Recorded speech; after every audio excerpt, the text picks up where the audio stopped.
Section 23. The secrets they don't want you to know.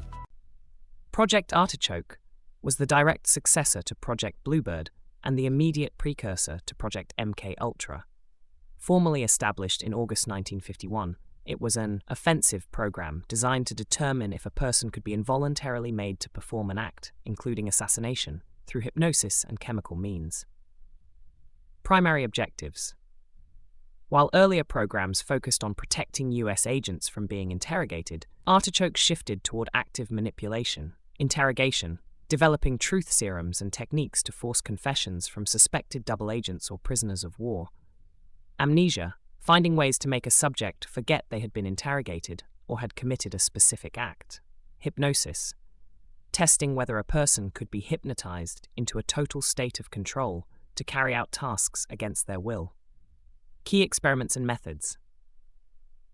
Artichoke was notorious for its in-the-field testing, often conducted at overseas black sites or military installations. The LSD hypnosis combo. Agents experimented with a 1-2 punch, using chemicals to break down a subject's mental defenses, followed by intense hypnotic suggestion. Forced addiction. Some experiments involved hooking subjects on morphine or other narcotics, and then abruptly cutting off the supply to see if the withdrawal symptoms would make them more susceptible to questioning. The Manchurian Candidate theory. A central memo from 1952 asked the chilling question: can we get control of an individual to the point where he will do our bidding against his will, and even against fundamental laws of nature, such as self-preservation? Transition to MKUltra.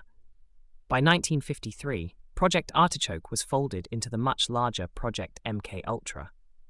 While Artichoke remained a specific office within the CIA for some time, the broader research into drugs and behavioral control was centralized under Sidney Gottlieb. The program was eventually terminated in the late 1950s as the agency shifted its focus toward more sophisticated electronic and pharmaceutical research, though many of its extreme interrogation findings influenced the CIA's later Kubak manual.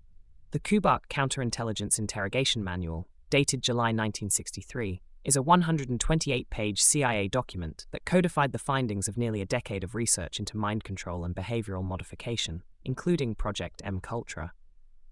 Kubak was a CIA cryptonym for the agency itself. The manual's core thesis is that psychological duress is more effective than physical brutality for breaking a resistant source. It shifts focus from attacking the body to attacking the mind to induce regression, a state where the subject loses their adult defenses and becomes helpless and dependent on the interrogator. Structure of the manual. The document is organized into several parts that detail the administrative and psychological framework of interrogation as understood at the time. Administrative and legal framework. The initial chapters focus on the organizational requirements for interrogation, including the selection of personnel and the legal justifications cited by the agency in 1963.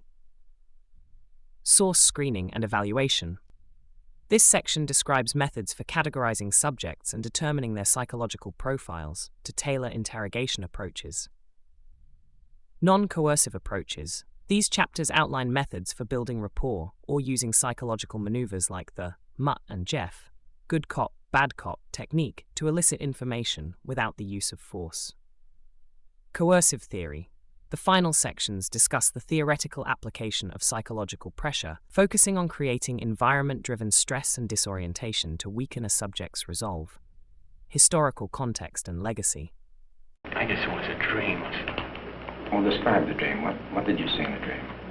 I dreamt that I was home, my brother was home, and my other brother was home. We all were home. All of you were home. Sitting around the table. Everybody was happy.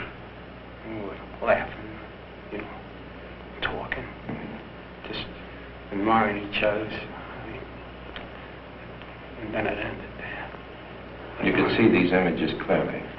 Yeah. The Kubak Manual is noted by historians and human rights researchers for its emphasis on the science of psychological interrogation rather than physical violence. It explored how environmental factors, such as the manipulation of time and sensory input, could impact human consciousness. The manual was eventually declassified in the late 1990s following investigative reporting and Freedom of Information Act requests.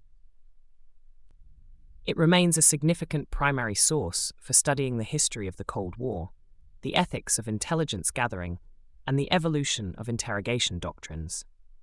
Many of the psychological theories discussed in Kubak influenced subsequent training materials used throughout the late 20th century.